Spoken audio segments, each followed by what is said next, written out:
여러분 안녕하십니까. 신문을 본 방송 아침의 매일경제입니다. 먼저 오늘 아침 신문들의 일면 기사부터 전해드리겠습니다. 매일경제 일면 톡 기사입니다. 어제 문재인 대통령의 국회 개원 연설 중에 한 대목을 소개하고 있습니다. 문 주택 공급 야당 목소리를 듣겠다 이렇게 얘기를 했습니다. 여러 가지 해석이 가능한 대목이에요.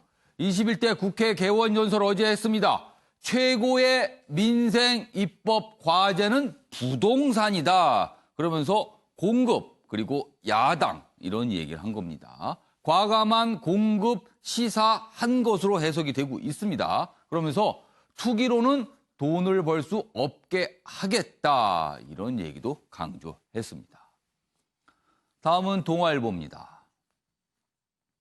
아래쪽에 기사가 자리하고 있습니다. 서울시 직원 피해자에게 여성단체에 휩쓸리지 말라고 했다. 어제 피해자 측의 추가 입장이 나왔는데 이런 얘기가 있습니다. 피해자 측 고소 후 연락을 했다 이렇게 주장을 했습니다. 그러면서 여성단체에 휩쓸리지 말라. 그러니까 뭔가 하지 말고 가만히 있어라. 이런 뜻으로 해석이 됩니다. 확실한 증거 없인 힘들 거라 압박했다. 법원은요, 박원순 서울시장 통신기록 영장 기각을 했다. 이런 내용까지 담겨 있습니다.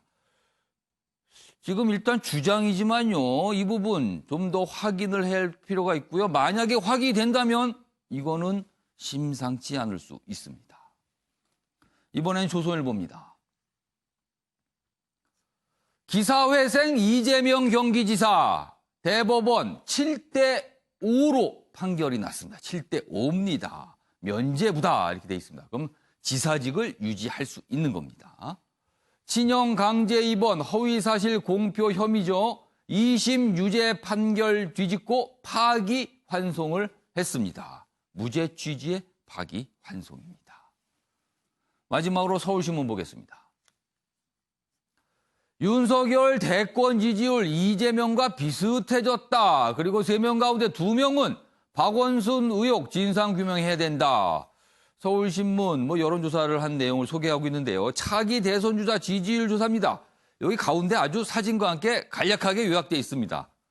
주요 차기 대선 주자 지지율을 보니까요. 이낙연 의원 29.6%, 30% 최근에 다른 조사 지지율과 비슷합니다. 수치가요. 그리고요. 이재명 지사가 15.3, 윤석열 검찰총장이 13.5다. 이런 모습이 나타났다고 소개하고 있습니다. 자, 지금까지 일면기사 짚어봤고요. 오늘 4분 패널 자리하셨습니다. 한 분씩 소개해드리겠습니다. 먼저 김관호 계명대 교수 자리하셨고요. 그 옆에는요. 이상희 전 청와대 춘추관장 나오셨습니다. 오랜만에 자리하셨어요. 그리고 그 옆에는 주원규 삼익대 경임 교수 나오셨고요. 마지막으로 천하람 변호사도 자리하셨습니다. 안녕하세요.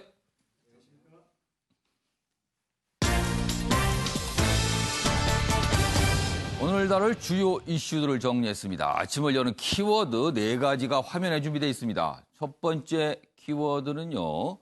2표차 파기환송, 무죄 취지의 파기환송. 2표차입니다.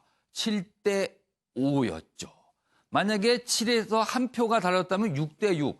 같아질 수도 있었다. 그래서 굉장히 좀 아슬아슬하다. 이런 표현 등장하고 있고요. 두 번째 키워드는요. 기분 좋게 하는 역할. 이게 뭘까요? 서울시 비서들의, 시장 비서들의 역할이 이거다. 이런 얘기가 지금 나왔습니다. 시장님의 기분을 좋게 하는 게 역할이다. 이런 얘기가 되는 겁니다. 세 번째 키워드는요. 김치의 힘입니다. 코로나19 사망자, 치명률, 우리나라가 전 세계적으로 굉장히 낮은 수준이죠. 그 이유를 외국에서 분석을 했는데 발효식품, 우리에게는 김치입니다. 마지막 키워드는요. 트럼프는 빼고 지금 미국에서 트위터 계정, 유명 인사들의 트위터 계정이 거의 다 해킹이 돼서 엉뚱한 글들이 올라갔는데 트럼프 대통령 쪽만 빠졌다는 겁니다. 해킹 대상에서.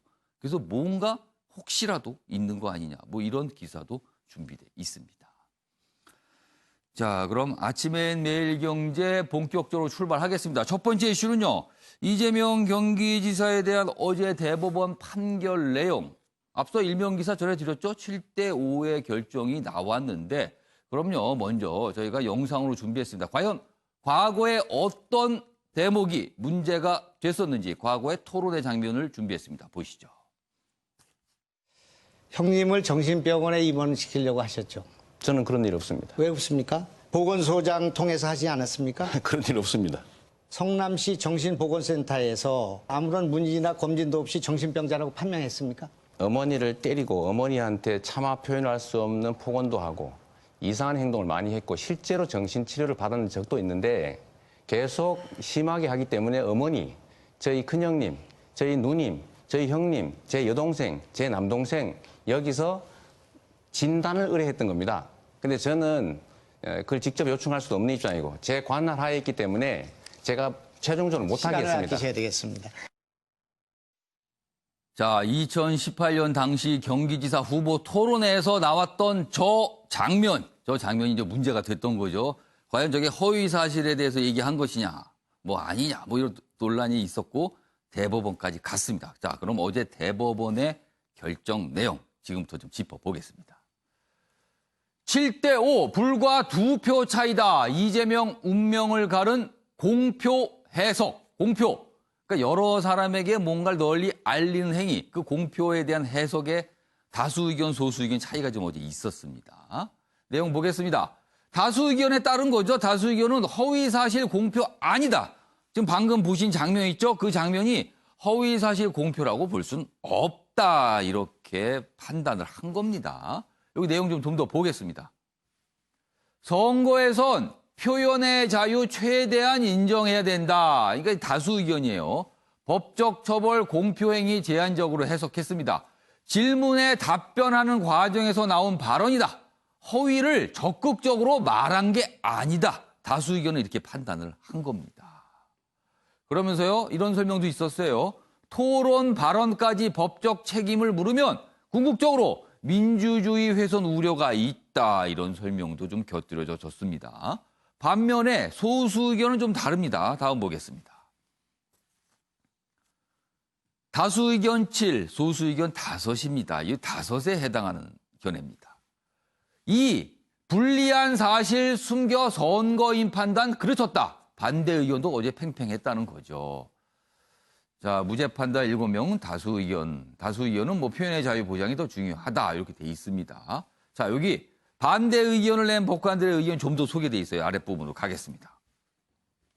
자, 이 지사의 발언은 단순히 부인하려는 것뿐만 아니라 자신에게 불리한 사실을 숨기고 유리한 사실만 밝혀 의도적으로 사실을 왜곡해 선거인의 공정한 판단을 그르칠 정도로 공표한 것이다. 소수 의견은 이렇게 봤습니다. 다수 의견, 소수 의견 좀 대립된 내용이 좀 있죠. 자, 그럼 어제 대법원 판결 다수 의견, 소수 의견 각각 다 낭독이 됐습니다. 확인해 보겠습니다. 후보자 토론회에서의 허위사실 유포와 사실의 왜곡은 국민 주권과 대의민주주의를 실현하는 핵심 수단인 선거에서 선거의 공정을 침해하여 선거제도의 본래적 기능과 대의민주주의의 본질을 심각하게 훼손합니다. 주문을 낭독하겠습니다. 다수 의견에 따라 다음과 같이 판결합니다. 원심 판결 중 유무죄 부분을 포함한 유죄 부분을 파기하고 이 부분 사건을 수원고등법원에 환송한다. 검사의 남의 상고를 기각한다. 자, 천하람 변호사. 네. 각각 확인해 봤어요, 지금. 어떤 설명들이 있는지. 뭐 기사에도 소개됐지만 좀 더 자세히 좀 보겠습니다. 저 법조인이시니까 대법원의 다수 의견의 논리, 소수 의견의 논리가 과연 각각 무엇인지 핵심을 좀 짚어주시고 법조계 반응도 어땠는지 좀 전해주세요. 네, 우선 뭐 허위 사실이 일부 있었다라는 부분에 대해서는 다수 의견, 소수 의견 모두 의견이 어느 정도 일치하는 것 같습니다. 예. 그런데 이게 범죄가 허위 사실 공표죄이지 않습니까? 그러면 어느 정도가 돼야 이 공표죄가 성립을 하는 거냐라는 부분에 대해서 다수 의견, 소수 의견이 갈렸습니다. 뭔가를 얘기했는데 이게 진짜 문제가 될 수준의 공표인가 아닌가 그 판단이 갈렸다는 거네요. 네, 맞습니다. 그러니까 다수 의견은 예. 이제 선거 과정에서의 표현의 자유를 예. 좀 더 적극적인 토론이 이루어지고 사법적인 판단은 조금 뒤로 물러나는 게 좋다라는 기본적인 스탠스에서 예. 적극적 일방적으로 알린 행위를 공표로 볼 수 있고 수동적으로 답변하는 행위 정도까지는 이걸 공표로 볼 것은 아니다라는 기본적인 판단을 내놨습니다. 예. 근데 거기에 반해서 이제 반대 의견은 예. 아니, 수동적인 답변 행위라고 해도 예. 거기에 대해서 우리 선거에 참여하는 국민들의 어떤 그 의사가 왜곡될 수 있다라고 하면 굳이 이런 부분을 제외할 필요가 없다라는 판단을 내놔서 예. 기본적으로는 공표의 범위를 어느 정도 볼 거냐 하는 게 가장 중요한 쟁점이었고요. 예. 그다음에 이번에 이 지사의 발언이 예. 의도적으로 사실관계를 왜곡해서 발언한 것이냐에 대해서도 예. 다수 의견, 소수 의견은 조금 견해가 갈렸습니다. 그러면 다수 의견은 의도성을 없다고 본 겁니까? 네, 의도성이 없거나 매우 약하다라고 본 것이고요. 반대로 저 소수 의견은 의도성이 있다라고 판단을 한 거네요. 그럼. 네, 맞습니다. 소수 의견은 아예 좀 강한 표현을 썼는데요. 예. 불리한 것은 숨기고 유리한 사실만 언급해서 의도적으로 사실을 왜곡해서 유권자들의 공정한 판단을 저해할 정도에 해당했다라는 식의 꽤 강한 표현을 사용하기도 했습니다. 한 가지 추가적으로 궁금한 거는요. 그 아까 제가 법 쪽의 반응 얘기를 안 하셨는데 그건 좀 어떻습니까? 아, 네. 법조계에서는 예. 앞으로 사실은 혼란이 좀 더 가중될 거라는 생각이 혼란이 많이 가중될 수 있다. 네. 예. 왜 그러냐면 이게 소극적인 우리가 토론회에서는 보통 예. 상대방이 질문했을 때 답변하는 경우가 많지 않습니까? 그렇죠. 토론이 원래 그런 거죠. 예, 예. 왜냐하면 예. 본인한테 불리한 얘기나 뭐 이런 걸 자기가 먼저 하는 경우는 좀 드물기 때문에 그러면 상대방의 질문에 대해서 답변을 했을 때 예. 이게 어디부터 어디까지가 적극적이고 일방적인 공표이고 어디까지가 소극적인 답변에 불과한 건지가 예. 이게 앞으로 이걸 선을 긋기가 굉장히 어려워질 것 그럼 같다. 그건가요? 뭐 질문을 받았는데 살짝 애매하고 과장되게 뭔가를 얘기했는데 대법원 판결대로면 그거는 문제가 안 될 것이다. 이렇게 되는 겁니까? 네, 그리고 또 대법원 다수 의견에서 얘기하는 거는 예.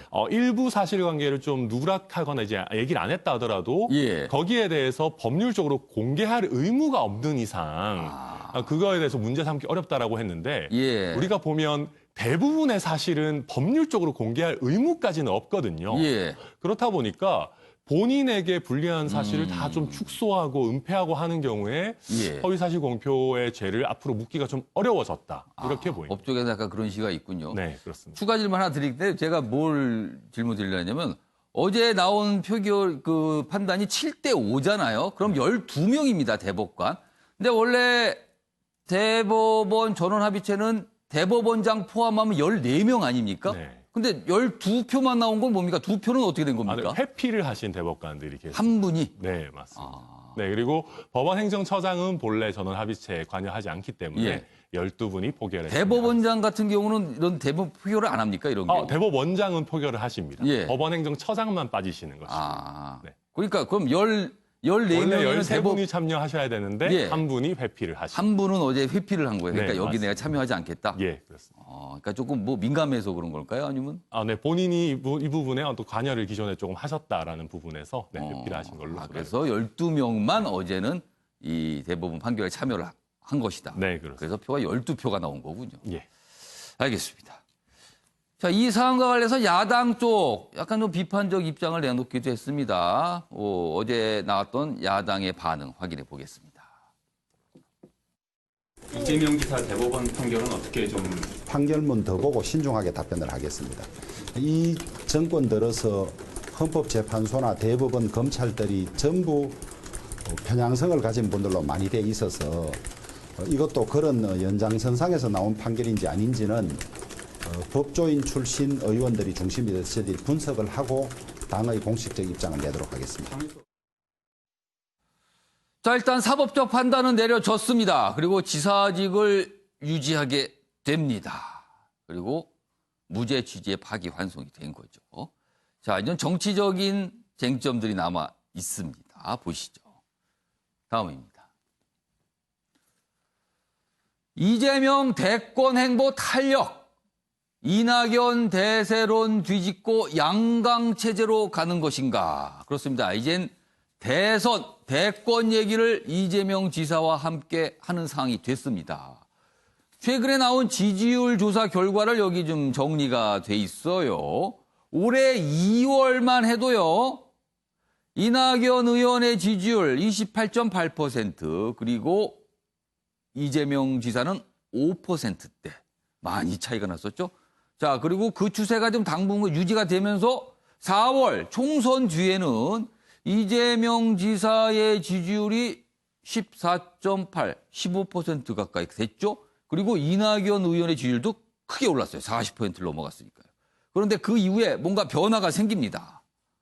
이낙연 의원의 지지율은 좀 내려가는 모습을 계속 보이고 있고요. 그래서 7월 7일 기준으로 보면 28.8%, 이재명 지사의 지지율은 계속 올라가는 추세를 보이면서고요. 20.0% 이렇게 기록을 하게 됩니다.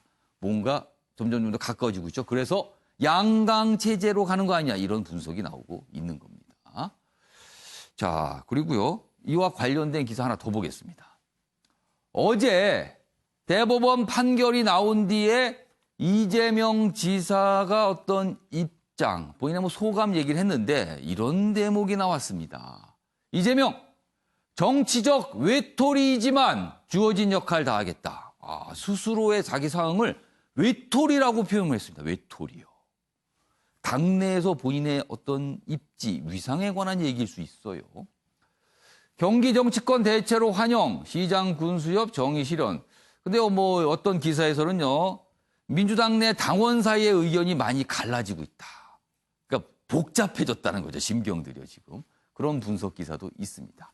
자, 그럼 여기서요, 어제 이재명 지사의 반응 영상으로 확인해 보겠습니다. 법과 상식에 따라서 인권의 최후 보루로서의 역할을 해주신 대법원에 경의를 표합니다. 이러한 결론에 이르게 된 데는 우리 국민 여러분들의 정말로 큰 관심과 도움이 있었다는 말씀 진심으로 감사하게 생각합니다.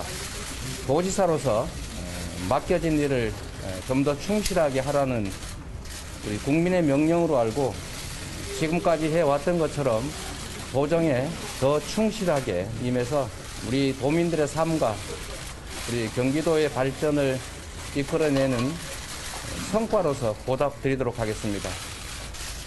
다시 한번 깊이 감사드립니다. 자, 이재명 경기지사 본인 스스로 외톨이라고 표현했습니다. 그 뜻을 좀 더 깊게 들어가서 해석을 해보면요. 집권 여당인 더불어민주당의 다수는요. 이른바 친문 의원, 친문 당원입니다. 그러나 지난 2017년 대선을 거치면서 그 주류 세력과 이재명 지사는 굉장히 좀 척을 뒀다. 이게 정치권의 통념입니다, 지금요. 그런 상황이에요. 다음 기사를 보겠습니다. 족쇄 풀린 이재명, 이낙연 원톱 체제 흔들고 대권 행보 나설 듯 이렇게 돼 있는데요. 뭐 앞에서 했던 기사하고 비슷합니다. 그런데 이 기사에서 중요한 대목이 한 곳 있습니다. 여기입니다. 바로 여기입니다. 요 제목 두 가지인데요. 좀 확대했습니다. 잘 보이게. 여기 좀 잡아주세요. 자, 이재명 지사의 과제가 있는데 그 과제는 이겁니다. 구원인 당내 친문 당원 지지 얻어야 한다. 이 부분이 남아있답니다. 그리고 전당대회에서 이재명 지사 지지층이 김부겸 전략 지지 가능성이 있다. 이런 얘기까지 좀 분석으로 나와 있습니다. 그러니까 과제가 친문과 어떻게 관계 설정을 해야 될 것인가. 그리고 전략적으로 이낙연 아닌 김부겸 지지 가능성이 있다. 이런 분석이 나오고 있습니다. 자, 영상이 나가는 동안 미리 질문을 좀 드렸습니다. 김관학 교수님하고 이상희 전 추추관장께 지금 당내 주류 세력인 친문은 이재명 지사의 어제 저 판결을 어떻게 보고 있을까? 환영할까? 아니면 당혹스럽까? 아니면 복잡할까? 뭐 여러 가지 해석이 가능합니다. 먼저 김관학 교수님 어떻게 해석하십니까? 지금 말씀하신 부분 중에 마지막으로 복잡하다. 복잡하다. 그렇죠. 그러니까 계륵 같은 존재다. 지금 뭔가 이렇게 뵙고 싶은데 사실은 뭐 우리가 지난 대선 때부터 앙금이 쌓여 있잖아요. 예. 그 과정 속에서 계속 이어온 겁니다. 어. 그런데 지금 상황에서 예. 만약에 이렇게 이번에 대법원 판결이 유죄가 나왔다. 예. 그러면 이거는 또 상황이 굉장히 민주당 전체로 안 좋아지는 장면이 만들어집니다. 그러니까 안희정 뭐 지금 박원순 시장 다 낙마를 했어요. 예. 그러면 만약에 이제 이재명 지사까지 이번에 유죄를 받았다라고 하면 내년 재보선은 거의 대선급 경기지사까지 포함이 그렇죠. 될 뻔했죠. 굉장히 충격적인 장면이 만들어지기 때문에 사실 예. 이번에 무죄를 받은 거는 아주 다행인 것인데 음. 우려스러운 건 이러다가 탄력을 받아서 여의주를 물을까. 그러니까 대선 여의주. 후보 그렇죠. 예. 그러니까 이제 그것에 대한 우려가 친문에는 깔려 있습니다. 그래서 오. 사실상 이러지도 저러지도 못하는 상황. 그리고 예. 지금 우리 아까 지지율을 봤지만 굉장히 많이 올랐잖아요. 예. 그것이 어제 판결 전에 이루어진 거란 말이에요. 그렇습니다. 그렇다면 오늘부터 이루어지는 지지율 여론조사는 다음 주에 이제 나올 거예요. 더 올라갈 공산이 굉장히 커요. 그러니까 탄력을 받을 수 있다는 거죠. 그렇죠. 그러니까 친문은 굉장히 긴장할 수밖에 없는 상황에 있다라고 이제 봐야 되겠죠. 제가 추가 질문 하나 드릴게요. 친문이 보기에 이재명 경기지사는 우리 식구입니까? 남의 식구입니까? 우리 식구가 되기가 어렵죠. 그 남의 식구까지는 아닙니까? 남의 식구는 아니지만 예, 우리 식구는 또 아니고. 민주당 안으로는 봐야 되겠죠. 그렇지만 이 지사에게 뭔가 예. 기회를 대선의 기회를 주고 싶지 않은 속내는 분명한 거죠. 그러니까 그 관계 속에서 전대 그다음에 대선 후보 예. 경선 과정 모든 국면이 사실 바뀌어가고 있다라고 우리가 봐야 될 것 같습니다. 특히나 이제 8월 전대 국면은 예. 완전히 이제 뒤바뀌었다. 김건학 교수님 설명대로 하면 깊은 고민이네요, 이거는요. 자, 이상희 전 춘추관장께서는 세상 만만하게 보지 마. 이렇게 쓰셨어요. 설명해 주세요. 참 어제 이재명 지사가 했는 예. 얘기 중에서 가장 우리가 관심 있게 봐야 될 부분이 바로 그 부분입니다. 외톨이다라는 부분이죠. 이 부분은 뭐 해석하자면은 굉장히 예. 크게 해석을 할 수가 있습니다. 예. 친문의 지지를 받아야만이 대권에 갈 수가 있다. 이것이 예. 이제 정치권의 통설인데. 뭐 다수니까요, 네, 거기가 그렇죠. 지금. 뭐 거기에 대한 지분율이 확실하니까 예. 아마 그렇게 이제 이야기가 될 수가 있을 것 같은데 이재명 지사의 저러한 얘기를 액면 그대로 해석하자 그러면은 예. 지금 나는 외톨이다. 어떤 학연도 정파도 지지 세력도 없다. 오로지 내가 믿는 것은 내 신념과 나를 지지하는 지지 세력뿐이다라는 것이죠. 독자 행보가 가능하다. 이렇게 본다는 것입니다.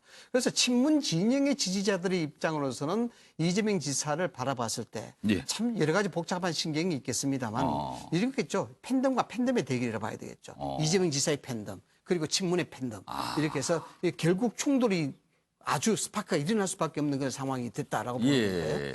그래서 제가 세상 만만하게 보지 말라는 것은 뭐 일반적인 얘기 아니겠습니까? 우리가 어떤 일을 할 때 세상 그렇게 쉬운 게 아니다. 호락호락하게 보면 안 된다라는 예. 것이죠. 이재명 지사가 궁극적으로 무죄 취지의 파기환송을 받아서 정치적 예.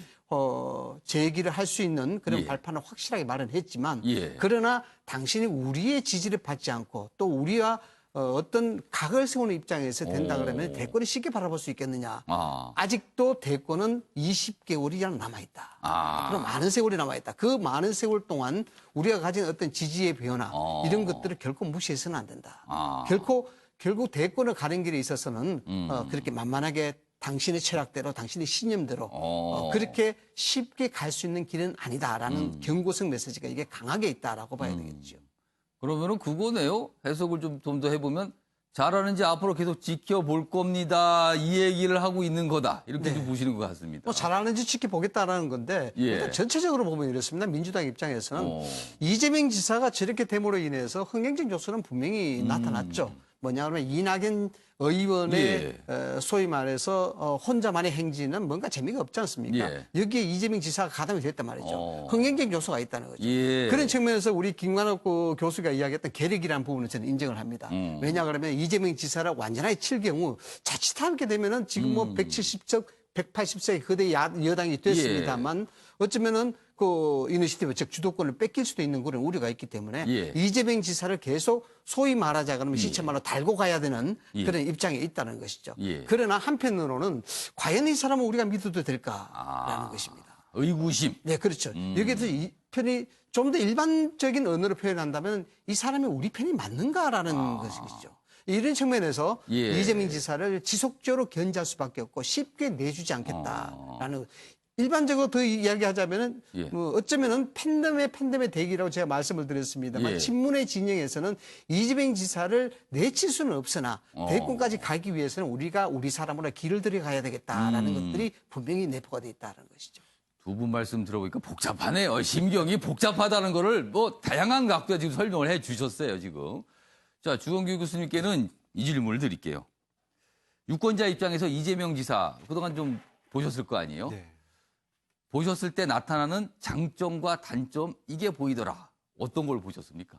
예, 뭐 이제 당리당략이나 정치공학적인 떠나서 예. 유권자 입장으로만 봤을 때는 예. 사실은 상당한 지지를 보일 수 있는 매력을 가진 인물이라는 평가를 받습니다. 일단은 뭐 경기 도정에 있어서의 예. 공약 이행률이라든지 지난 성남시장에서부터 출발해서 예. 보여주셨던 그런 어떤 실천 능력에 대해서 유권자들은 상당히 지지를 보내는 입장이고 뭔가를 한다는 거죠. 예, 뭔가를 맞습니다. 일을 한다. 예. 기본소득제 논의를 불을 지폈다라든지 그리고 지금 현재 정부가 부동산 문제에 대해서 지금 헛발질 가까운 지금 행보를 보이고 있을 때 뭔가 실천적으로 해보일 수 있는 부동산 문제에 대해서도 적극적인 목소리를 예. 내고 있다는 점 이런 점들이 유권자들에게 많은 지지를 받을 것 같고요. 예. 또 정치공학적으로 들어와 보면 사실은 이제 이낙연 의원은 당권을 잡게 되고 만약에 그런 걸로 나아가게 되면은 예. 사실 마이너스 요소가 많을 거라고 생각합니다. 언어의 구설이라든지 예. 당대표로서 받게 될 공격. 하지만 이재명 도지사는 이제 대법원으로서 이제 무죄 예. 취지도 받았기 때문에 탄력을 받아서 많이 올라갈 거라는 그런 예. 예측이 많기 때문에 유권자들이 볼 때에는 이재명 도지사의 대권 후보로서의 매력은 계속 상승할 것이다. 예. 그렇게 판단이 되는데 예. 근데 치명적인 단점도 저는 존재한다고 생각합니다. 치명적인 단점이 있어요? 네. 예. 어제의 발언을 저희가 주목해야 되는데요. 사실은 대법원 판결이 허위사실이 없었다라는 내용이 아니라 예. 그 허위사실이 공표의 수위에 이를 만한 것이 아니었다라는 취지에서의 무죄 취지이지. 그렇죠. 엄격히 따져보면 그렇습니다. 네, 그렇습니다. 그런데 이재명 지사나 그 주변에 하시는 말씀들은 예. 거짓이 진실을 이길 수 없다더니 사필 규정이라든지 그런 발언들을 쏟아내고 있다라는 점. 이런 면이 사실은 사이다 발언이라고도 알려져 있지만 오히려 날카롭고 뭔가 자기를 따르지 않는 사람들에게는 적으로 취급하는 듯한 그런 뉘앙스가 항상 누적돼 왔습니다. 예. 또한 친문 지지자가 아니다 하더라도 예. 우리가 문재인 대통령에게 보여주는 그 어떤 부드러운 이미지가 분명히 각인되어 있거든요. 그게 지금 어떻게 보면은 그 대통령의 지지율 정부 여당에 대한 지지율로까지 연결되고 있는데 예. 이재명 지사가 사실 이제 지난 경선 때 보여줬던 여러 가지 날카로운 행보라든지 그리고 스스로 저는 외톨이를 자초하고 있던 면도 저는 있다고 생각을 합니다. 그런 면들이 당 내에서의 지지를 받지 못할 뿐더러 예. 나중에 아까 춘추 원장님께서 말씀해 주셨지만 예. 이 아직도 많이 남은 기간, 대권 기간 동안에 어떠한 구설에 오르게 될지는 지켜봐야 될 문제라고 봅니다. 제가 유권자로서 장단점을 어떻게 보셨냐 근데 굉장히 깊숙하게 장단점 분석을 좀 해 주셨습니다. 어제 가장 큰 뉴스 중에 하나였죠. 사실은 어제 2시부터 생중계까지 되기도 했었습니다. 자, 이번에는요. 박원순 시장 성추행 혐의로 고소한 피해자 측 어제 추가적으로 어떤 내용을 내놨습니다. 폭로라고 할 수 있는 내용입니다. 다뤄보겠습니다. 이런 내용이 어제 나왔어요. 여성 비서가 와야 시장님 마라톤 기록 잘 나온다며 출근을 강요했다. 이 뭡니까 이게 도대체. 마라톤 하는데 왜 이런 상황이 되는 거예요 이게. 서울시 비서실 내 성희롱 만연하다. 피해자 쪽 추가 폭로를 했습니다. 이제 폭로 내용들이에요. 시장이 샤워하면 속옷을 갖다 주고 낮잠 깨우는 일도 항상 또 맡겨. 이게 여성 비서가 하기에는 좀 뭐랄까요? 선뜻 이게 좀 납득이 잘 안 될 수 있습니다. 이 부분이. 그래서 어제 이런 게 폭로로 나왔어요, 지금. 여성 비서가 깨워야 기분이 안 나쁘다. 이게 무슨 소리입니까, 도대체. 그럼 남성 비서가 깨우면 기분이 확 나빠지는 겁니까? 인사이동 요청은 번번이 좌절됐다. 이런 얘기까지 나왔어요. 여기 좀 더 보겠습니다. 그리고 비서실만의 문제가 아니다. 여성단체들은 서울시 여성 직원들에게 성희롱, 성폭력 사례가 일상적으로 있었다. 이런 주장까지 나온 겁니다. 그리고요, 여기 있습니다. 시장 비서실 업무 성격은 시장의 기분을 좋게 하는 것이었다. 이는 상식적인 업무 수행이 아닌 여성 직원의 왜곡된 성 역할 수행으로 달성됐다. 이런 얘기까지 나왔어요. 이게 좀 상황이 심상치 않습니다, 지금요. 다음 기사 하나 더 보겠습니다. 박원순 참모들 피해자 고소 뒤 연락해 압박. 그러니까 고소한 사실이 알려지고 그 뒤에 연락을 해서 뭔가 얘기를 했다는 거잖아요. 전 비서 지원단체 추가 의혹 폭로입니다. 박 시장 측근 여성단체에 휩쓸리지 말라며 확실한 증거 없으면 힘들 것 이렇게 얘기했답니다. 그러니까 이게 여러 가지 또 이게 문제를 일으킬 수가 있는 대목들이에요, 지금. 자, 이와 관련된 영상 준비된 게 있습니다. 확인해 보겠습니다.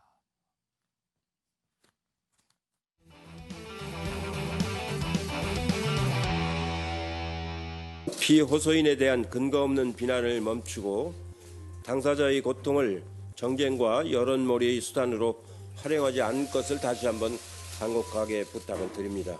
피해 호소인에 대한 비난이나 2차 가해가 절대 있어서는 안 될 것입니다. 2차 가해 차단을 최우선 과제로 삼겠습니다.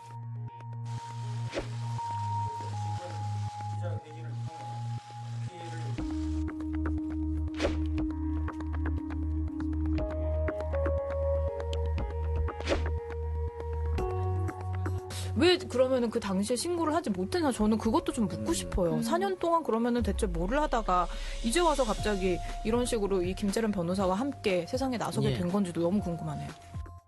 미투 사건은 과거 있었던 일을 내가 그때 말 못했는데 지금 용기 내서 한다고 해서 내 신상을 드러내놓고 하는 거야. 근데 자기가 숨어가지고 말이야. 뭐 말하면 2차 가해라고 아무것도 못하게 하고. 뭐 아무것도 하지 말까? 가만히 있을까? 말하지 말고.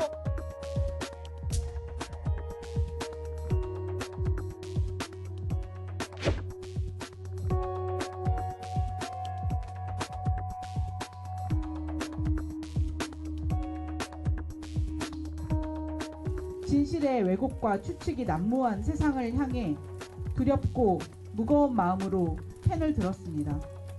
그저 인간답게 살 수 있는 세상을 꿈꿉니다.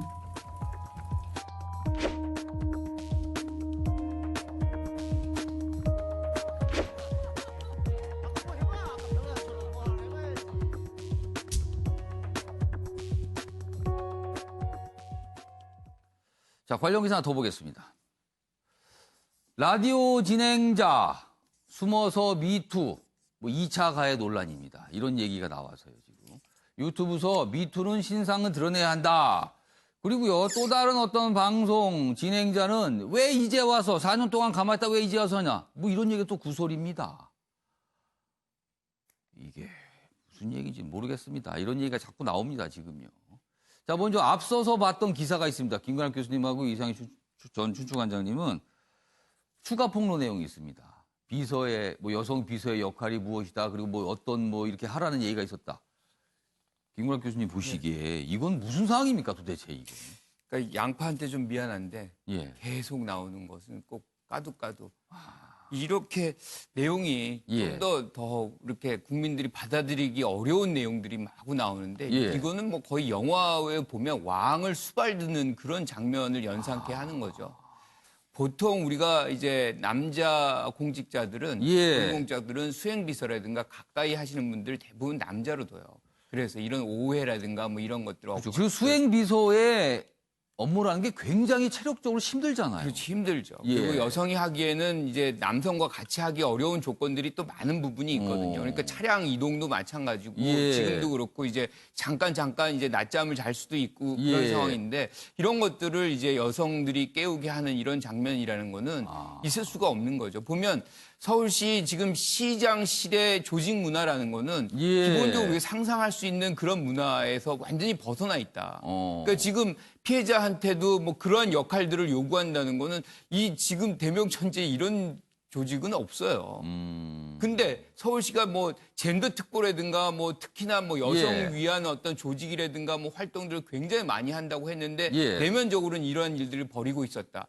굉장히 충격적인 장면인 것이고요. 이런 부분은 지금 우리가 이렇게 확대 해석을 좀 해보면 예. 이것이 비단 이제 서울시뿐이겠느냐 뭐 이런 어떤 추측도 해볼 수 있고요. 혹시 다른 곳에서 그렇죠. 그런데 제일 큰 책임은 저는 예. 박원순 전 시장한테 있다고 봐요. 그러니까 시장이 그러한 행태의 어떤 분위기가 없다 그러면 다른 사람들은 그렇게 하기가 어렵습니다. 그런데 이제 그런 부분들이 어느 정도 용인이 되고 막 이런 것들이 이제 확대되는. 예. 그리고 우리가 제가 그래서 수개월 전에 서울시장실에서 또 성추행 사건인가 뭐가 있었어요. 있었어요. 그러니까 이러한 분위기 속에서 이런 것들이 이제 발생할 수밖에 없는 그 문화적인 것들이 살아 있었다는 얘기죠. 예. 그것의 중심은 예. 어떻게 보면 지금 이것 제가 말씀드린 모든 부분이 사실이라고 한다면 예. 전제해서 예. 이건 책임은 예. 박 전 시장한테 있다 이렇게 봐야 될 것 같습니다. 지금 그러니까 추가 폭로죠. 지금까지 폭로입니다. 뭐 일단 주장이라 할 수 있지만 일단 폭로가 나오고 의혹 제기가 다시 나온 겁니다. 자, 이상희 전 수주관님, 이 의혹 제기가 이제 확인 과정에 들어갈 거예요. 이게 사실이라면 도대체 왜 이런 거 막지 못한 건가요? 일단 뭐 어떤 여성 단체, 지원 단체의 주장이긴 하고 여기에 대해서는 뭐 좀 더 사실 규명이 있어야 될 거라고 봅니다. 그러나 다만 이제 저렇게 언론에 나온 것들이 저러한 것들이 정말 사실이라고 이야기할 경우에는 서울시가 자체 조사를 해서는 안 됩니다.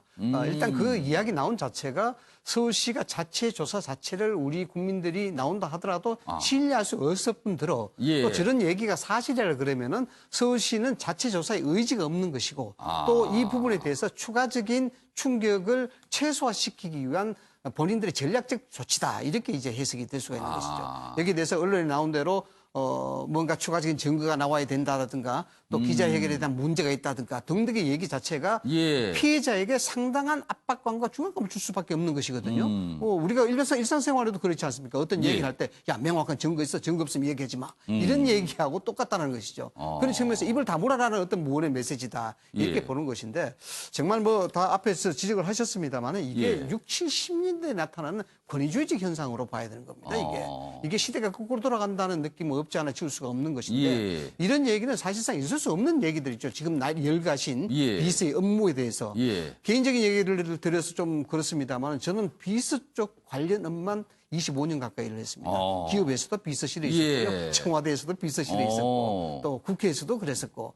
그런데 2008년도에 이런 얘기가 있었죠. 그 당시에 촛불 시위, 그 소위 광화문 파당 때 대통령 비서실장이 교체되는 그런 사건이 있었습니다. 그 당시 후임 비서실장을 교체하는 과정에서 이런 얘기는 있었습니다. 비서실에 대한 업무의 역량에 대해서 그 당시에 정정길 비서실장이 내정이 됐었는데요. 정정길 비서실장이 내정된 이유에 대해서 여러 가지 설왕설래가 많았습니다. 왜 그분을 해야 되느냐라고 했을 때 광우병으로 인하여 대통령이 상당히 정신적인 문제 또 내지는 뭔가 많이 혼란스럽고 좀 불안한 부분이 있다. 여기에 대해서 좀 순화시켜 나가고 여기에 대해서 심기를 안정시키고 이런 부분이 필요하다. 그러면은 정정길 비서실장이 사실상 당시 이명박 대통령과 친구지간이었거든요. 여러 가지 업무적인 역량, 전문성 이런 부분에 대해서도 물론 충분히 입증이 됐습니다만은 같은 값이면 그러한 역할도 할 수 있었으면 좋겠다라는 부분이 좀 그런 어떤 설왕설래가 있었습니다. 그러나 그 당시에 그 비서실장의 역할과 지금 소위 서울시청에서 나타난 이 성 관련 문제에 대한 의혹 이 사건은 천양지차에 많은 차이가 있는 것이죠. 이런 것들은 일종의 여성 인력, 그 양성 평등 이런 그 과정과 그런 차원에서 봤을 때 일종의 상당히 종속적인 관계를 떠나서 성노예화시키는 어떤 그런 까지도 변질될 수 있는 아주 파장이 큰 사건으로 봐야 됩니다. 그래서 이 부분은 조사를 하는 것이 아니라 경찰서 수사를 해서 밝혀서 사회적 영향성을 최대한 최소화시키는 것이 맞다라는 생각입니다. 아무튼 추가 폭로 내용이 좀 깜짝 놀랄 만한 내용들이 의혹이 다시 또 제기가 됐습니다. 앞서서 봤던 2차 가해 논란 그 기사 다시 한번 좀 보겠습니다. 이 기사의 앞부분은 뭐 기사 소개해드렸고요. 영상으로도 전해드렸는데 이 뒷부분도 또 있습니다. 통합당 정원석 비대위원 여기 보면 뭐 땡땡 스캔들 이렇게 돼 있어요. 이게 적합하지 않은 표현에서 이렇게 지웠습니다만 이렇게 지금 상황은 이런 표현을 했어요. 그러자 비판이 잇따르자 배려 부족했습니다. 사과를 했습니다만 이미 뭐 얘기를 해버렸어요, 이걸. 확인해 보겠습니다, 영상으로. 조문의 시간을 지나 이제는 심판의 시간에 이르렀습니다. 박원순 성추행 서울시 스캔들 은폐 의혹입니다. 국민들은 배신감에 빠져 진상 규명을 촉구하고 있으나 서울시의 은폐 사전 유출 의혹은 지금도 현재 진행형입니다. 피해자를 피해자라고 부르지 않는 저 저급하고도 비겁한 행태는 여성을 향한 대한민국 여당의 젠더 감수성 민낯이 얼마나 가식적이고 기만적인지 알만합니다. 자, 이 얘기 좀 해보겠습니다. 주원규 교수님하고 천하람 변호사께 질문을 드렸어요. 지금 뭐 2차 가해 논란이죠. 이거 어떻게 생각하시는지 좀 써주시라고 질문을 드렸는데 먼저 주원규 교수님 설명해 주시죠. 네, 사실 친여 성향의 이제 진행자나 뭐 방송 관계자들이 저는 묻지마 비판을 했다라고 생각이 듭니다. 지금 사실규명에 대해서 사실 되게 세심하고 예민하고 민감하게 접근을 하면서 그 사태의 추이를 파악을 해야 되는 거거든요. 김광욱 교수님 말씀대로 우리가 알지 못했던 지금 서울시 6층에 있었던 의혹들은 계속해서 드러나고 있습니다. 이 부분은 면밀히 조사를 하고 들여다봤어야 되는데 사실 소위 말하는 친여 성향의 방송 진행자들이 이런 식으로 지금 2차 가해를 받다고 있는 거는 묻지마 비판의 저는 전형적인 예라고 봅니다. 그냥 우리 쪽이 잘못한 부분에 대해서는 뭔가 의심될 만한 부분이 있다. 상대에게 뭐가 있다. 이른바 음모론을 지금 끄집어내는 행동이라고 생각을 하는데요. 이걸 좀 짚어보면은요. 사실 지금 이제 왜 4년 만에 지금 이 얘기를 하느냐. 그리고 왜 신상을 공개하지 않느냐. 자, 이거는 지금 서울시라는 지금 행정 안에 있는 지금 민선 기관의 지금 전형적인 심리 지배 양상이 보여지고 있거든요. 그걸 가스라이팅이라고 하는데 지금 아까도 지금 기사에 나왔지만은 박원순 참모들이 피해자 고소 때 연락대에 압박을 했다. 이런 의혹들이 나왔다는 것 자체가 저기 현직에 피해자가 지금 현직에 계신 걸로 알고 있고 그걸 어떻게 자기가 신상을 드러낼 수 있을 것이며 4년 만에 왜 얘기를 했느냐. 그러면 그 4년 동안의 시간 동안에 이런 심리적 지배와 압박이 어떻게 이 조직을 지금 장악하고 있었는지를 우리한테 보여주는 반증이기 때문에 더 깊이 반성을 하고 더 깊이 세심한 그 의미를 기울였어야 한다고 생각합니다. 그리고 또 한편으로 통합당 이 비상대책위원회 발언은 이건 너무 헛발질이 아닌가 싶어요. 스캔들이라는 그 용어가 갖고 있는 거는 피해자 가해자 문제가 아니라 어떤 부적절한 추문에 대한 이야기를 할 때 쓰이는 용어입니다. 그 용어에 대한 감수성을 먼저 이해를 하시고 발언을 하셨어야죠. 이런 태도를 하는 것 자체가 야당의 역할을 스스로 지금 너무 기만하고 저버리는 행동이 아닌가. 이 2차 가해는 저는 심각하다고 생각을 하고 바로 자중하고 침묵하는 태도가 오히려 어울린다고 봅니다. 전나람 변호사, 지금 주원 교수께서 이 통합당에서 나온 이 발언, 쓸데없는 말, 안 하지도 못한 말을 쓸데없이 했다고 지금 지적을 해 주셨어요. 지금 뭐 그 내용까지 포함해서 지금 상황 어떻게 보셨어요? 네, 저는 사실 이동형, 박지희, 정원석 세 분 모두 다 공격과 방어를 너무 하고 싶은 정치인 본능에서 이런 부적절한 언행들이 나오고 있다고 생각합니다. 정치인, 근데 그러면은 저렇게 듣고 보면 정치인 본능 자체가 굉장히 나쁜 거다 뭐 이렇게 또 들리기도 하는데 오해하실 분도 있을 것 같아요. 그 부분에 대해서 또. 그게 이제 아무래도 정치라는 것이 자기 편을 감싸고 싶어하는 본능이 있죠. 아무래도. 그리고 또 상대방을 공격하고 싶은 본능이 있고요. 그러니까 정치인들에서 좀 자주 나타나는 모습이다. 그 모습이. 그러다 보면은 자기가 기존에 말했던 언행에서 또 벗어나고 또 소위 요즘 많이 유행하고 있는 내로남불도 나오고 좀 논리나 앞뒤가 안 맞는 발언들이 나오게 되는 것인데요. 우선 통합당의 정원석 비대위원 같은 경우는 제가 사실 어제 만났어요. 그래서 저 발언 나오고 직후에 그래서 스캔들 조금 이게 단어 사용이 적절하지 않은 것 아니냐 그런 얘기가 나왔는데 본인은 사전적인 의미로 사전적으로 저도 찾아보니까 스캔들이라는 게 충격적이고 부도덕한 사건 이렇게 사전적으로 돼 있더라고요. 그래서 뭐 크게 이게 사전적인 의미에서 벗어나는 건 아니니까 뭐 생각했다라고 하는데.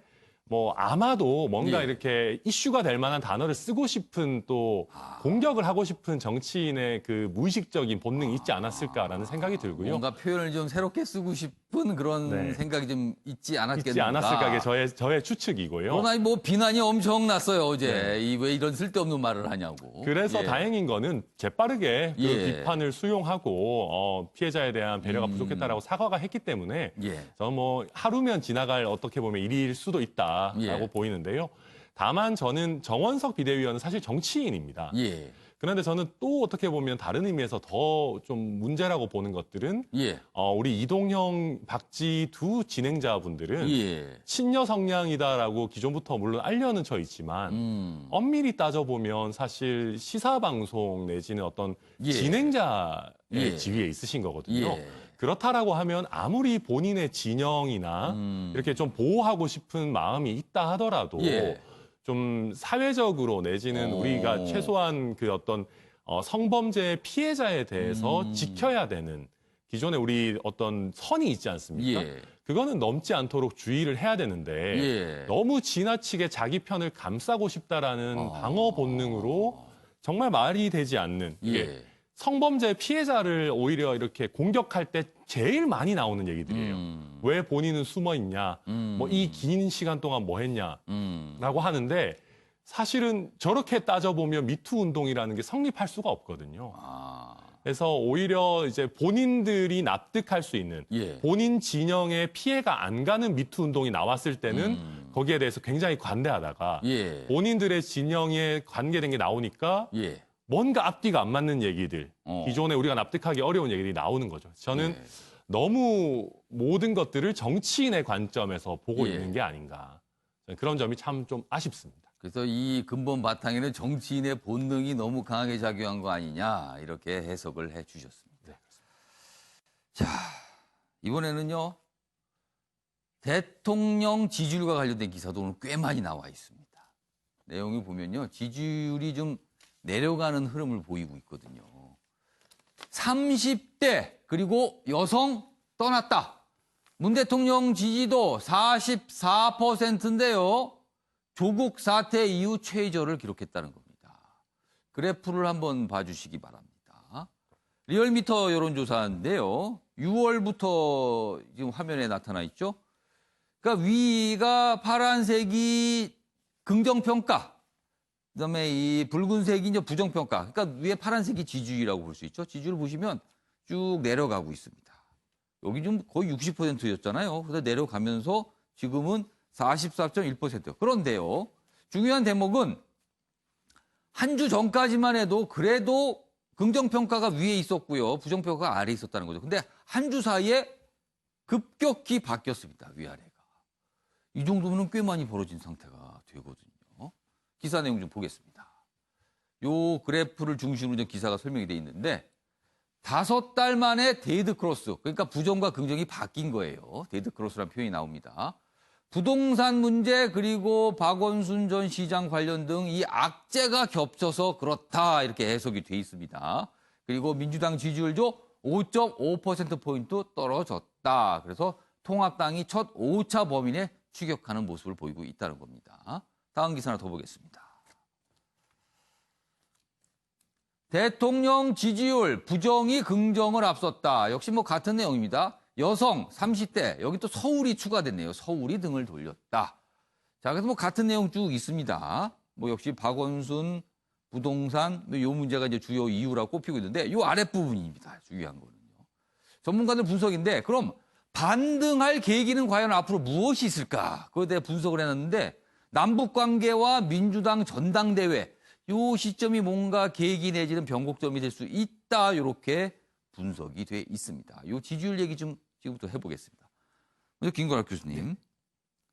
문재인 대통령 지지율 반등을 만들 수 있는 건 무엇일까요? 앞으로 무엇이 있어야 반등의 계기가 될까요? 지금 데드크로스를 만들어낸 거는 사실은 부동산하고 박원순 전 시장이 겹친 거죠. 시기적으로. 이것이 서울 그다음에 중도 30대 여성 한꺼번에 이제 끌어내리니까 지금 사실 이런 역전 현상이 발생한 건데 이걸 다시 되돌리려면 지금 여당이 지금 잘하고 있는 할 수 있는 거를 다시 할 수 있는 그 외에는 방법이 없다. 지금 우리가 여기 화면에서 나왔지만 사실 남북 문제가 가장 잘하는 것 중에 하나죠. 근데 지금 이게 꽉 막혀 있어요, 지금. 꽉 막혀 있는데 사실은 우리 남북 관계 개선은 북미 협상과 연동이 돼 있습니다. 그래서 지금 이제 트럼프 상황 같으면 사실은 어떻게 굉장히 선거 국면에서 안 좋기 때문에 북한과 협상 국면을 조금 개선시킬 그런 이해 동기는 분명히 있어요. 그러니까 이제 그런 것과 연동이 된다면 남북관계 개선도 사실상 가시성이 좀 올라갈 가능성은 있다.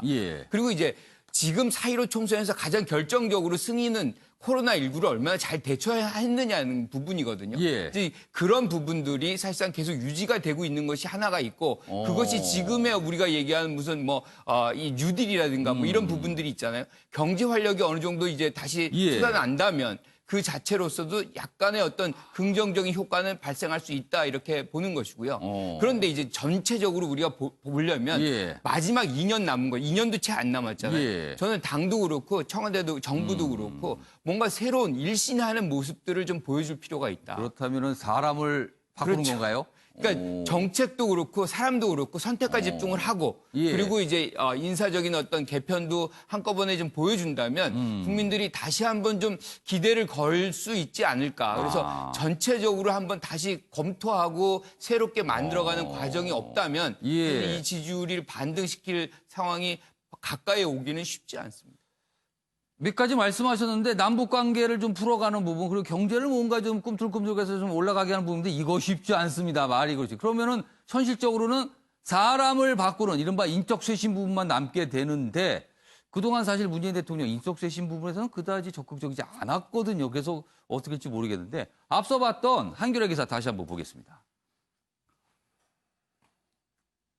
자, 요 부분입니다. 지금 남북관계 부분 설명하셨어요? 또 하나 지금 언론에서 분석하고 있는 게 8월에 예정된 민주당 전당대회, 당대표를 뽑는 전당대회 이 부분이 계기가 될 수 있다는 전망이 있거든요. 요거 천하람 변호사께 질문 드릴게요. 네. 전당대회는 새로운 당대표, 그러니까 새로운 당 지도체제가 꾸려지는 행사예요. 자, 그런데 대통령 임기 후반으로 갔을 때 새로운 당대표가 났다. 근데 그 당대표가 굉장히 강력한 주자다. 그렇다면 이른바 레임덕과 또 연관지어서 분석이 되거든요. 이건 어떻게 보세요?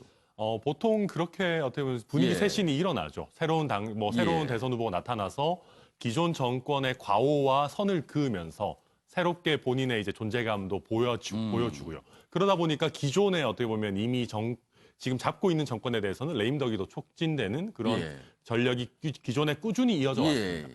그런데 저는 이번에 어떻게 보면 민주당 전당대회는 조금 김 빠진 전당대회가 될 수도 있을 것 같다. 빠질 수 있다.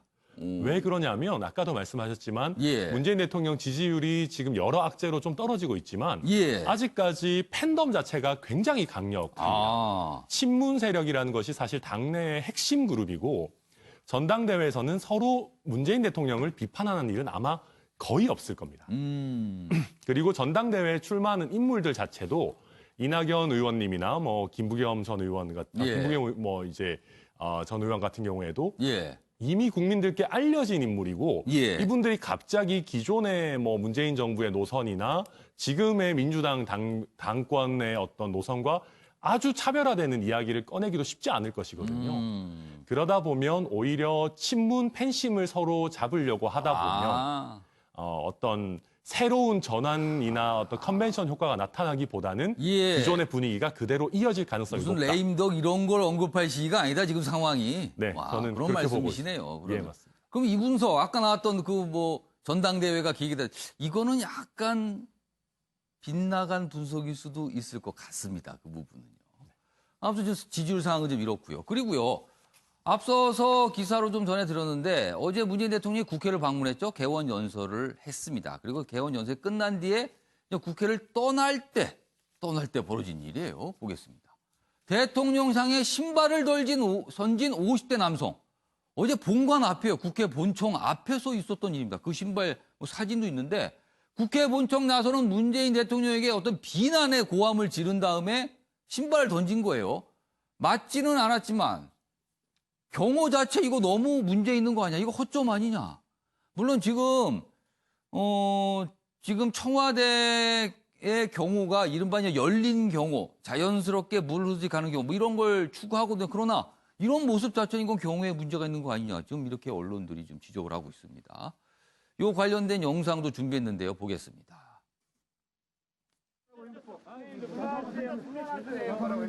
자, 어제 지금 저 얼굴이 좀 가려졌습니다만 신발을 던진 인물의 모습.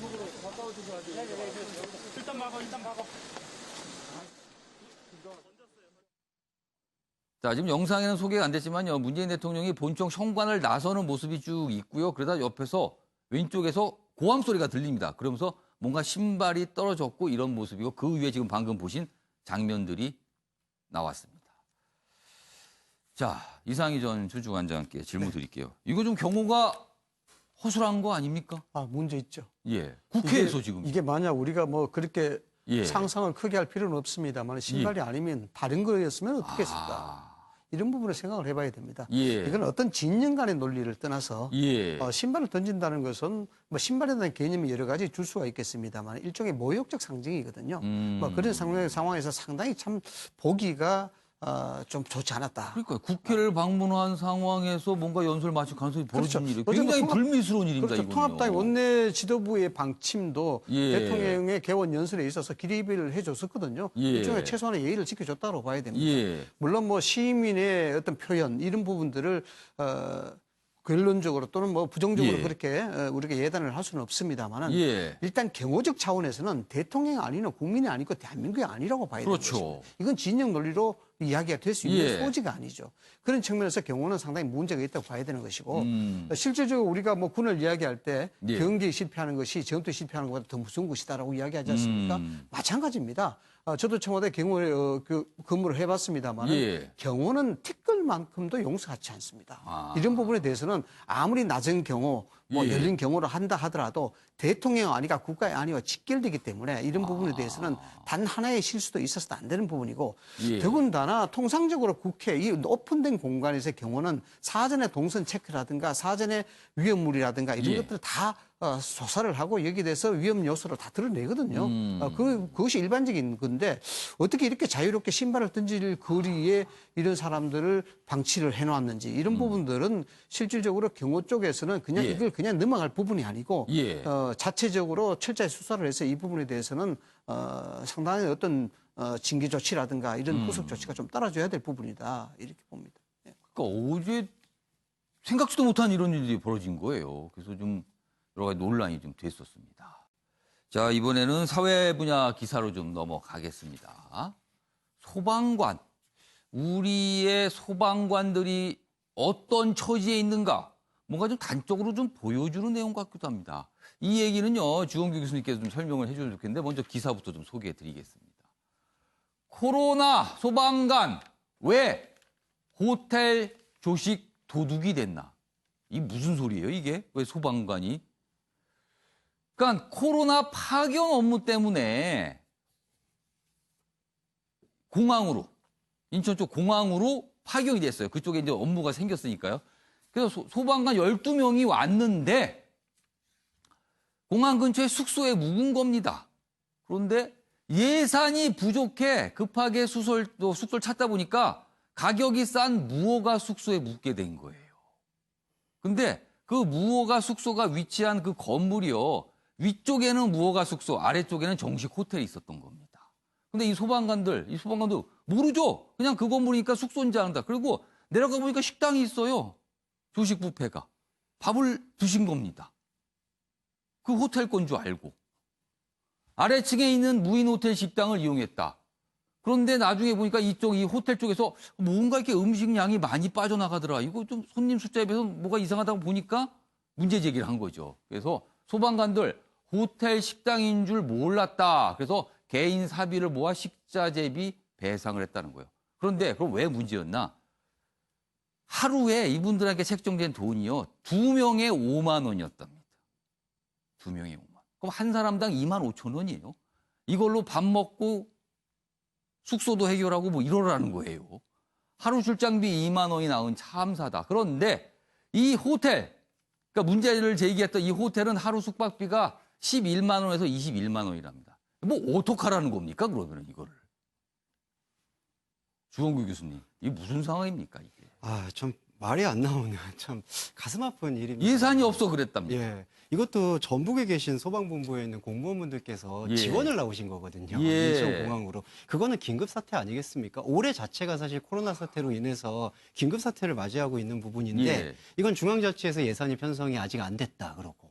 그리고 지방자치단체에서는 그렇기 때문에 예비비를 써야 되는데 예비비가 부족하다. 그러니까 정해진 예산이 한 분당 2만 5천 원 내외로밖에. 이럴 때 쓰라고 한 돈은 어디 간 겁니까? 예. 그러니까 이게 아까 김영하 교수님 말씀처럼 선택과 집중에 대해서 여러 구멍을 보이고 있는 사실 실적인 예라고 볼 수밖에 없습니다. 예. 지난번에도 질병관리본부를 청으로 승격하는데 사실 조직 이기주의가 조금 발달되었고 발동되었던 것으로 알고 있습니다. 예. 제대로 뭔가 그 권리와 권한을 이행해주지 못하고 집중하지 못하는 것들도 봤는데 지금 이 올해가 갖고 있는 이 비상시국에 지금 이 예산이 부족해서 이런 식으로 우리 소방관 그것도 파견 나온 분들이 호텔 조식에 도둑이 될 수밖에 없었던 그리고 지금 개인 사비로 지금 배상하신 거고 또 청구를 해야 되는 그 번거로움 그런 부분들에 대해서 매끄럽게 해결을 하지 못하는 아쉬움은 정말 개선을 좀 넘어서서 점검을 다시 해봐야 될 필요가 있지 않은가 그런 생각이 듭니다.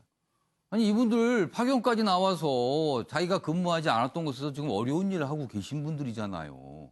그럼 왜 근데 남의 호텔 가서 밥을 먹게 만드는 겁니까? 도대체. 오늘 기사로 굉장히 눈길을 잡은 기사였습니다. 자, 다음 기사 좀 넘어가 보겠습니다. 역시 코로나와 관련돼 있어요.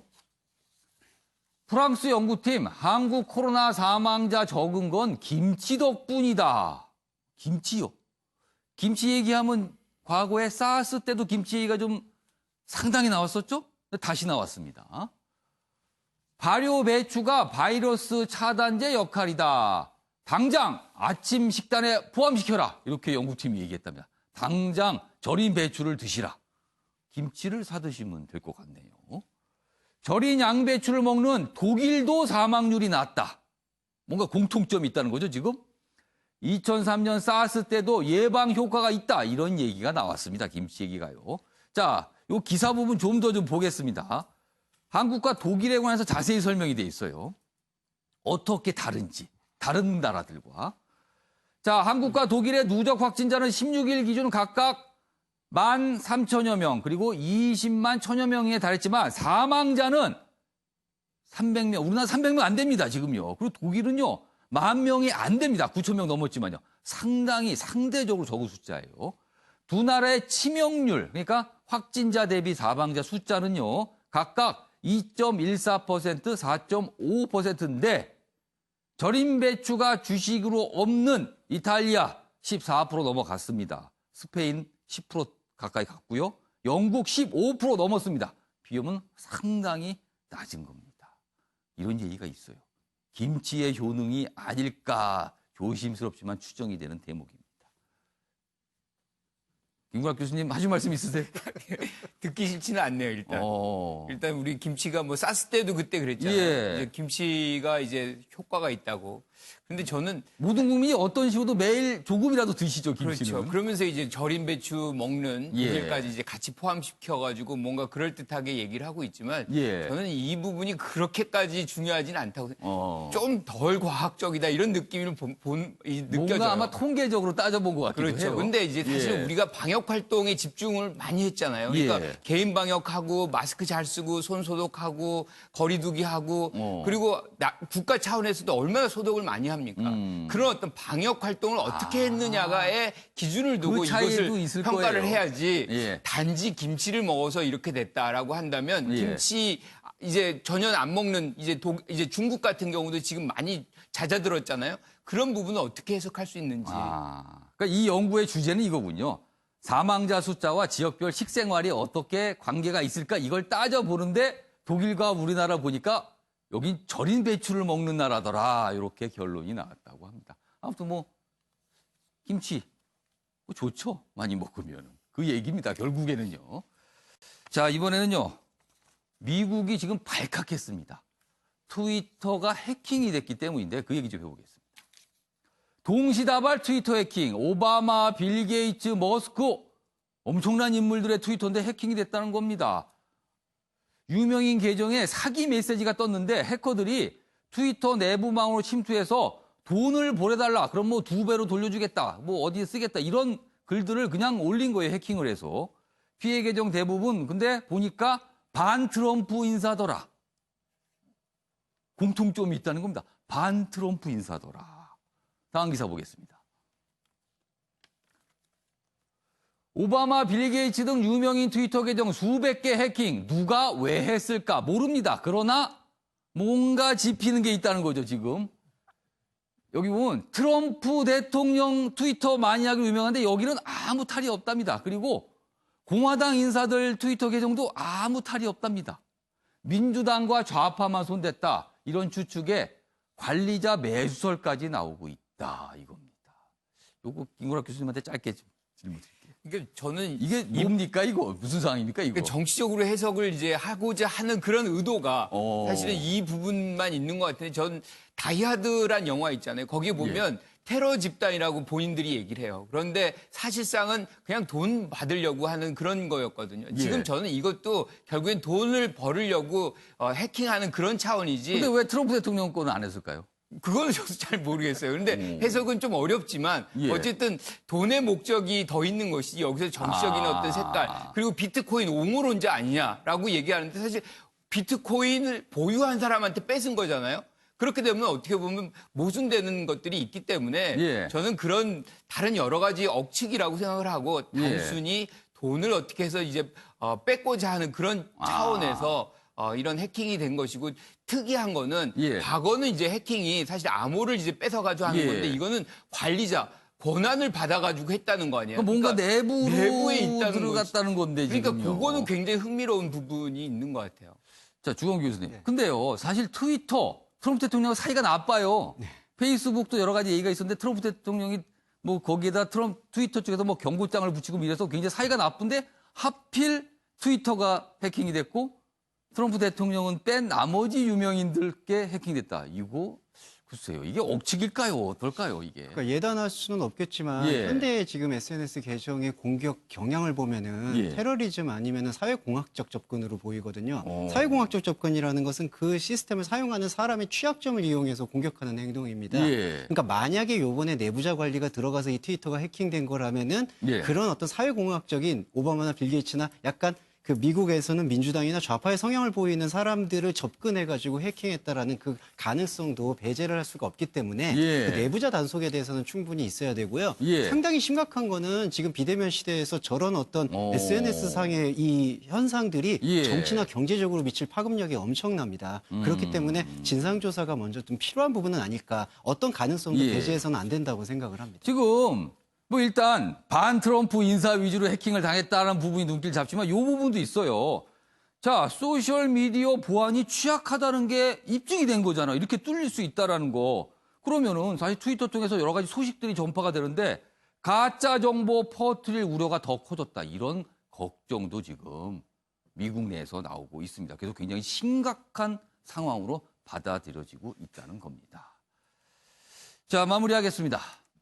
소나기는 잘못 만나면 흠뻑 젖습니다. 하지만 금방 그치기 때문에 그 순간만 잘 피하면 됩니다. 그런데 더 무서운 건 가랑비일지 모르겠습니다. 맞을 땐 별 느낌이 없죠. 그런데 어느새 흠뻑 젖게 됩니다. 여러 문제로 민심이 지금 복잡합니다. 가랑비로 질책하는 여론, 책임 있는 분들은 잘 알고 있을 거라 믿겠습니다. 시청해 주신 여러분 고맙습니다.